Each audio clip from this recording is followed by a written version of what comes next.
Ang may wagang mensahe.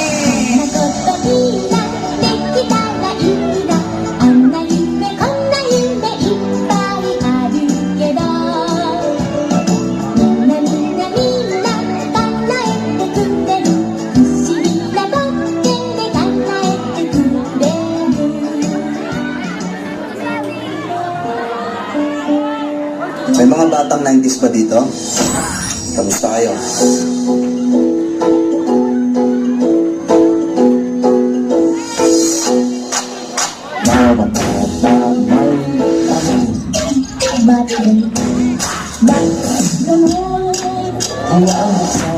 Ang isipan sa sayang ko agad saya sa simula tumating natin ang basa ibabukasan ang ating bayan siguradong makakamtan.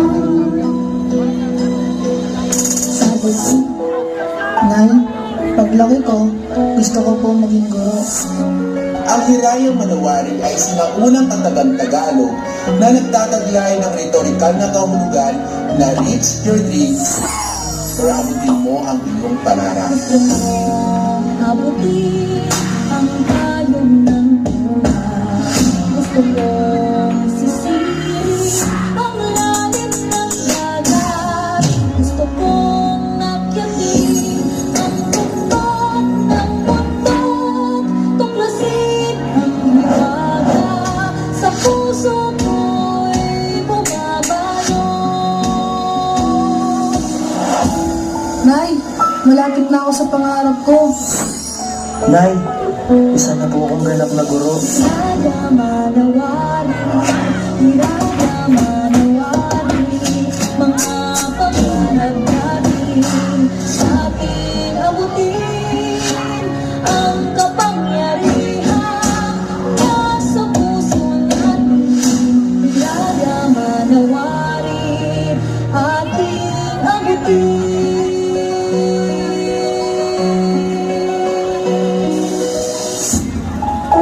Kung bibigyan ka ng pagkakataon na makausap yung batang ikaw, ano sasabihin mo sa kanya? Anong ikikwento mo sa kanya?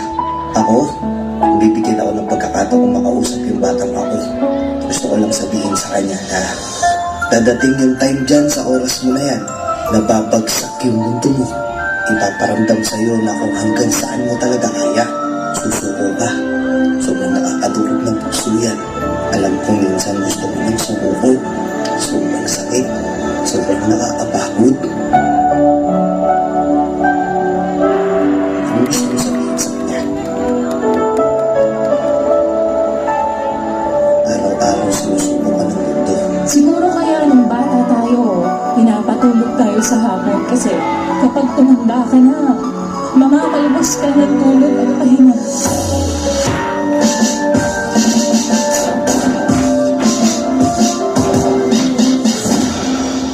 Para sa batang ako, huwag ka dito. Wala si nanay dito. Sa palagay sa aking buhay.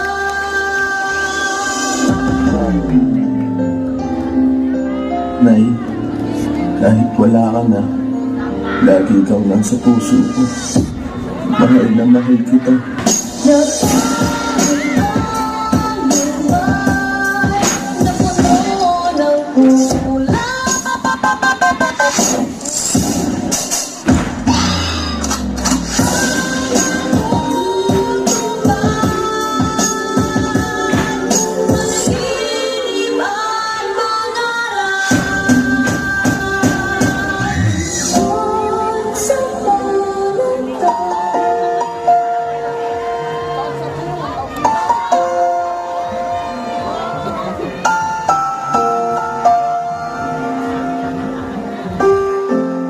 Anak, isa kang malaking pagpapalang itinagkaloob ng Diyos sa amin ng papa mo.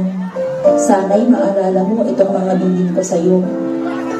Hindi sa lahat ng panahon ay kasama mo kami ng papa mo. Darating ang panahon at kaming dalawa ay tatanda at babalik na sa ating Panginoon.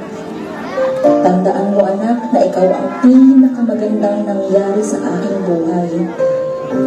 Mahal na mahal kita at hindi yun magbabago kahit kailan. Nagmamahal, Mama.